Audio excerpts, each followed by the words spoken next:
दोस्तों की हाल चाल है तुहाडा। मैं ठीक हाँ ते तुसां भी ठीक हो सो ते बड़ी मेहरबानी यार चैनल नू सबसक्राइब किया जी ना दोस्तां। ते मैं तुहानू दस रहा सी कि मैं अज ना किहड़ा काम कर रही हाँ। ए वेखो जी रक्शे की सीट वा ये कोशिश करनी है। उस तो बाद वो दूसरा काम है पर्दे वाला वो मैं कर लिया वा। ए पिया पर्दे वाला दोनों पर्दे तैयार कर लें जी। मैं आखिर चलो दोस्तों को दिखा दे भी जो काम हो दोस्तों के नाल शेयर करेंगे।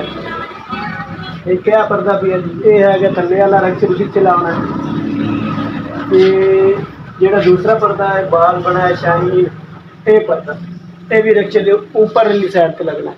उस तो बाद ऐसी डो वाली आ गई ये डो बनाते पे वो नाल गुटके लाने जी। इस तरह करके जिस टाइम मुकम्मल हो जाएगी तो ये वीडियो भी बना के मैं अपलोड कर देवांगा। तो तुसा मेरी वीडियो लाजमी देखना है आगे कि किस तरह तैयार की है किस तरह नहीं तैयार हुई। अगर तुसा वीडियो पूरी ना वेखी तो मुझे तुहानू पता नहीं लगना। तो दूसरा मेरा भाई वाल इट्टां की ट्राली लोड कर गए हुए 5000 रेट देनी है। किसी को सौदा हो गया जी उन्हें आखिया 5000 रेट लैके आओ। अगर सानू पसंद आई तो असी 50,000 रेट सटानी। असी आख्या ठीक है जी तुहानू इंशाल्लाह पसंद आएगी। दोस्तों मैं तुहानू आख्या सी कि दोस्तों वीडियो पूरी देखनी है तो मैं तुहानू दिखावांगा कि सीट किस तरह बनी है। आ देखो जी रक्शे की सीट बनाई है छोटी टूल बॉक्स वाली सीट। चेक करो जी लोग दी माशाल्लाह सोहनी बनी है ना। तो जी दूसरी सीट है वो कोई नहीं अजे बनाई क्योंकि वो ना दूसरे काबले वगैरह कोई नहीं आए वो फिट नहीं की।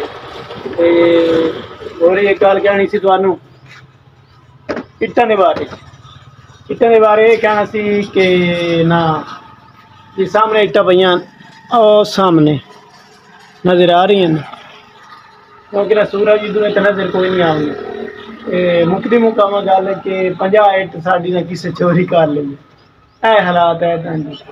वो भी कल परसों जुम्मे वाले दिन ना तकरीबन 10-11 बजे का टाइम आई कोई बंदे आए खोते रेड़ी थे वो 50 इट्टा चाहते वाग गए। किसी दसिया कोई नहीं किसी पूछे नहीं है की है तो की नहीं है। असी आए असी वेख्या इट्टा कोई नहीं पईयां है हाल है बंदे हूँ दसो की करिए।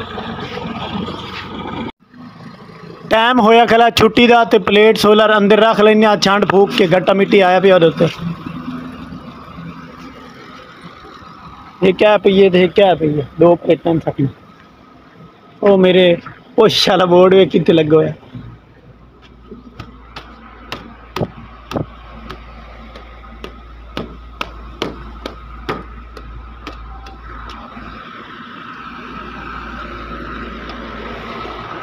ये क्या प्लेट है सोलर जर्मन सेट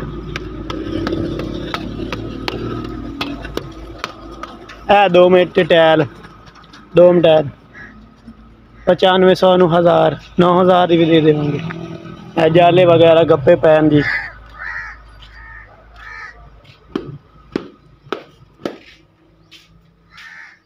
पखे न करिए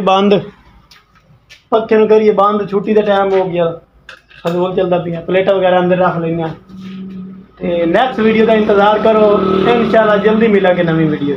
तो वीडियो पसंद आए तो लाइक शेयर और कमेंट लाजमी करना। तुसा लोग का प्यार है ना।